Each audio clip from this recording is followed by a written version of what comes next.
like to introduce our next TENT talker, Dr. Bonnie Hartstein Shweiki, member of the U.S. Army.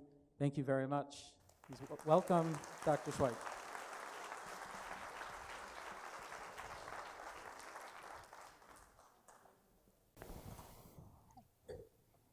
I was deployed in Afghanistan in 2011, and it was my second deployment, and it was half as long as the first one at only 6 months. So you would think it would be a piece of cake.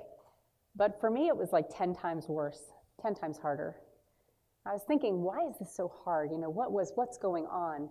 Well, I have 2 small girls at the time, and I was really feeling the impact of being away from them. I missed them desperately, missed my husband, missed my family. I felt they needed me, and I was consumed with thoughts of not being there for them.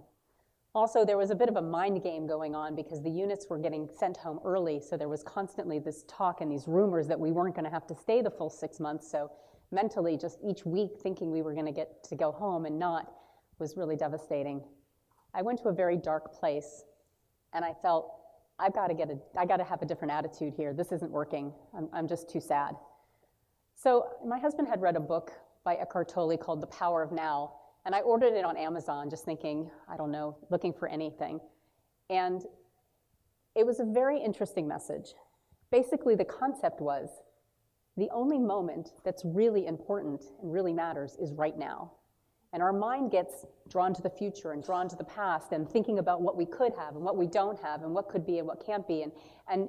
You just get so unhappy, and it's your thoughts that are your greatest enemy. If I could paint a picture for you of what it was like in Afghanistan, I could use one color, tan. Everything was tan. The tents were tan. The sand was tan in every direction. The trucks were tan. Our uniforms were tan. Our boots were tan. And we walked everywhere. Walked to the dining facility, walked to the gym, walked to the hospital. And as I walked those roads, those tan, dusty roads, those thoughts started to gel in my head, and I thought, okay, my children are safe and at home and okay.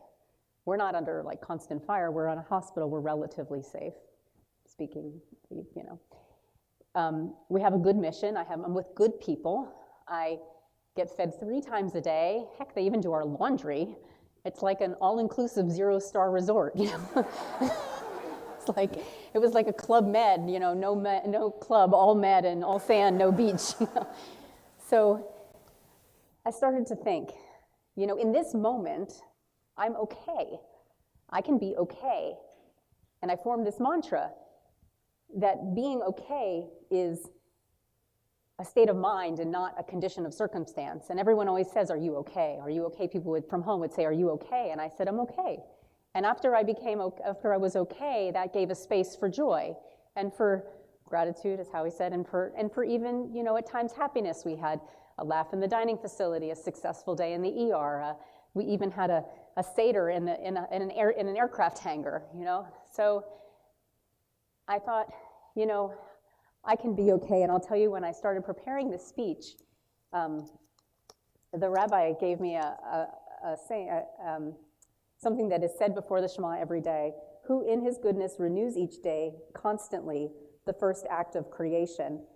And in Judaism, you take this to another level, right? So it's not just about being okay in the moment, but also that the events of that day, of this day, are all that we need to be and to grow and to become better people. And, you know, maybe I got sent to Afghanistan because I needed to go through that.